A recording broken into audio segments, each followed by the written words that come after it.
پخواني جنرالان د طالبانو په ملاتړ غږ پورته کړ، وایي امریکا چې زموږ څومره تجهیزات ویجاړ کړي هغومره یې نه دي راکړي. ګاونډیان باید زموږ الوتکې بیرته راکړي. جزئیات همدلته وګورئ او چینل هم سبسکرایب کړئ.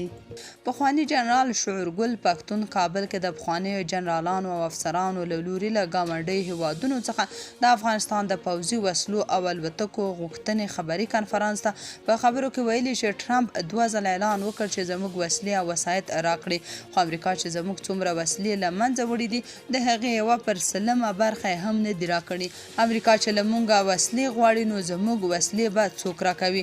ښاغلی پښتون وایي موږ 1 پیړۍ مخکې اردو تشکیل کړې وه او پوځي نظام مو درلود. له هغه وخته تر اوسه مو څومره وسلې درلودې. د ننګرهار فرقې 1000 وسایطه ټانګونه درلودل او موږ ډېرې ثقیله وسلې درلودلې. نوموړی همداراز وایي چې امریکا په تیرو 20 کلونو کې د افغانستان ثقیله وسلې او DC توپونه د کومک په نوم د ډایاک او DDR په نامه له منځه یوړل. پخواني جنرال کامران امان ګاونډي هیوادونو ته د افغانستان د وړل شویو نظامي تجهیزاتو په تړاو غونډه کې ویلي چې امریکا د اشغال پر مهال خپل زاړه او له کاره لوېدلي نظامي تجهیزات پر افغانستان وپلورل. د نوموړي په وینا امریکا د ویتنام او عراق له جګړو پاتې شوي ټانګونه او وسلې رنګ کړي او د افغانستان پر اردو یې خرڅې کړي.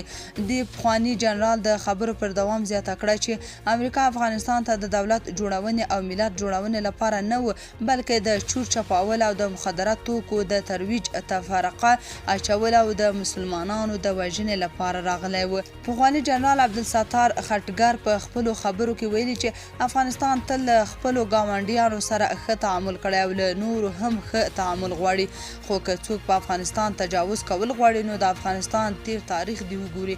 له ښه تعامل پرته یو بل تاریخ هم لري چې هغه متجاوزینو ته غاښ ماتونکی ځواب دی. ښاغلي خټګر زیاته کړې ټرمپ وایي چې د بګرام نیول او وسلې اخیستل غواړو. موږ پخواني جنرالان په اسلامي امارت غږ کوو، څنګه مو چې خپل هیواد له اشغاله خلاص کړ هیڅ چا ته اجازه ورنه کړې چې خپل جنګونه له افغانستان څخه وکړي او دا خاوره د خپلو سیالانو سره د سیالۍ او د جګړې ډګر وګرځوي. نوموړی همداراز زیاتوي چې امریکا چې د وسلو دعوه کوي موږ هم د هغو وسلو تاوان غواړو چې امریکا له منځه یوړي او موږ ته په مقابل کې کمزورې وسلې او مهمات راکړل. د پرځېدلي جمهوري نظام پر وخت د دفاع وزارت سلاکار او د ګارنیزیون قمندان جنرال افضل امان وایي له افغانستان څخه بهر ته وړل شوي وسلې د افغان ملت حق دی. موږ له خپل حق څخه دفاع کوو او هیڅ چا ته یې نه ورپرېږدو. ښاغلي امان همداراز زیاته کړې چې سرپرست حکومت هیڅ چا ته اجازه نه ورکوي چې له افغان خاورې څخه نورو هیوادونو ته زیان ورسوي.